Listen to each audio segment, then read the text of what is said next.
अदलिया की आपस की हमें कशमकश नजर आ रही है। वो किसी ने लिखा हुआ था एक जुमला के अगर अदलिया एक दूसरे का एहतराम नहीं करेगी, एक दूसरे के फैसलों का एहतराम मुख्तलिफ अदलिया के जो सेक्टर्स हैं वो नहीं करेंगे, तो सर फिर बाकी क्यों करेंगे?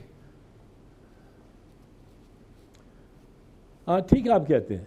मैं तो ये 2-2.5 साल से अली ये चिल्ला रहा हूँ आपके शोज पे भी कि ये बहुत दरार पड़ी हुई है सुप्रीम कोर्ट में।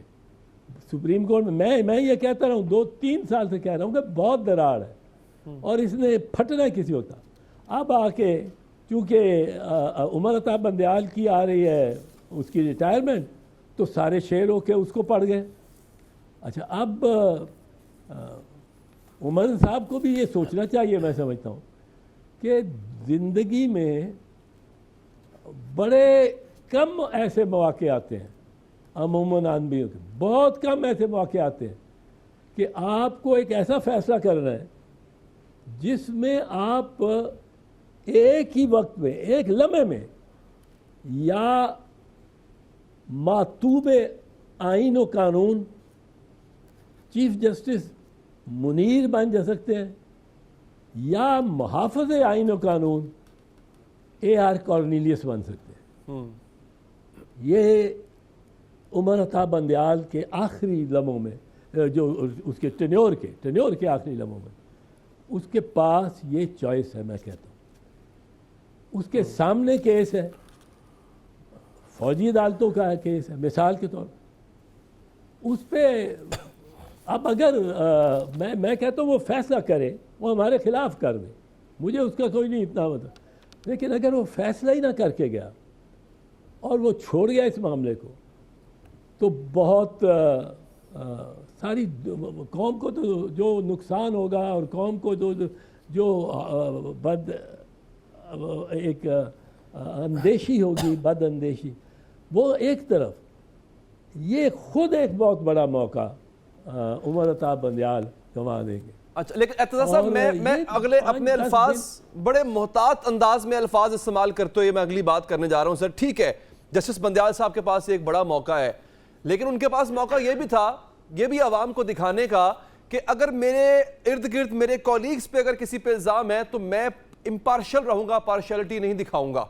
हमने देखा जस्टिस मज़ाहिर अली अकबर नकवी पे इल्ज़ामात लगे, चीफ जस्टिस साहब ने उनको अपने बेंच में बाकायदा शामिल किया, एक तरह से पैगाम दिया। सर तो आपको नहीं लगता सर ये एहतसाब फिर ज़रा, अगर बाकियों का एहतसाब हो रहा है तो फिर खुद का एहतसाब भी करना चाहिए ऑनरेबल सुप्रीम कोर्ट के जजेस को, और बात अगर बंदयाल साहब तक आ रही है तो उनको भी इस चीज़ को मद्देनजर रखना चाहिए था। बिल्कुल बिल्कुल, इसमें कोई शक नहीं।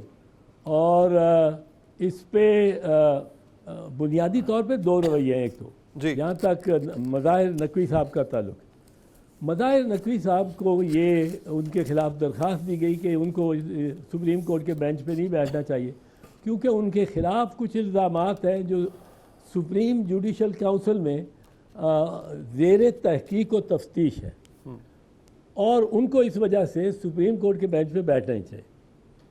इसके साथ ही मंसूर अली शाह साहब ने इंतहाई प्रॉपर और मौजू रवैया रखा। वो मौजू क्या था कि सिर्फ इतना हुआ कि एक हुकूमत ने एक उन पे एतराज़ किया कि आप ना बैठें, आपके रिश्तेदार जो हैं वो ख्वाजा जवाद ख्वाजा साबिक चीफ जस्टिस और साबिक chief justice of the supreme court, वो उनके आप रिश्तेदार हैं तो बैठते। अब उस पर मंसूर अली शाह ने सिर्फ, किसी ने इशारा किया, उन्होंने कहा मैं नहीं बैठ सकता इस केस में, क्योंकि मेरी इसमें गैर जानिबदारी पे क्वेश्चन हो गया।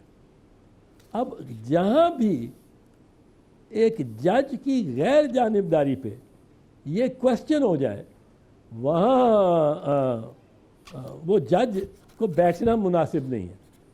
लेकिन नकवी साहब का दूसरा मामला है। नकवी साहब की अपनी गैर जानिबदारी पे किसी ने क्वेश्चन नहीं किया। उनको ये कहा गया है कि आप पे इल्ज़ामात हैं जो तस्फिया तलब है। भाई तस्फिया तलब है तो जब उनका फैसला होगा उसके बाद ही आप उनको गिल्टी करार दे सकते हैं ना। You can't call a person guilty until it is proven so. So there is a presumption of innocence. सही बेगुनाही का एक ये मफरूदा है कानून के तहत.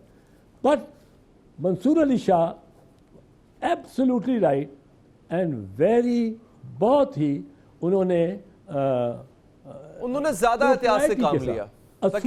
हाँ, उन्होंने ज्यादा एहतियात से काम लिया. नहीं, वो नकवी साहब पे तो ये लगता ही नहीं ना. नकवी साहब को किसी ने ये नहीं कहा कि आप जानिबदार हैं. उनको कहा आप पे मुकदमे इल्ज़ामात हैं. उन्होंने कहा इल्ज़ामात हैं तो वो सुप्रीम जुडिशल काउंसिल में है.